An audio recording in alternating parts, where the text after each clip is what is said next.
ओम श्री गणेशाय नमः। श्रीमन्नारायणीयम्। ओम श्री कृष्णाय परब्रह्मणे नमः। दशकं 65 श्लोका 7। काश्चित् गृहात् किल निरेतुमपारयन्त्यः त्वामेव देवहृदये सुदृढं विभाव्य देहं विधूय परचित् सुखरूपमेकं त्वामाविशन् परमिमा ननु धन्यधन्याः।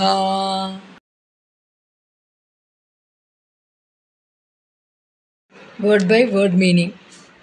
He Deva, O Lord, Kashchit, some damsels, Gruhat Niretum, to come out of their houses, Aparayantyah, not being able, being prevented by husbands or others, Tvam Eva, on thee alone, Hridaye, in the heart, Sudrudham Vibhavya, meditating intensely, Deham Vidhuya, giving up the physical body, Parachit Sukharupam, the supreme consciousness, bliss, Ekam, non-dual, Tvam, thee, Avishan Kila, did merge in, Imaha Nanu, these indeed, Param Dhanya Dhanyaha, are the most fortunate.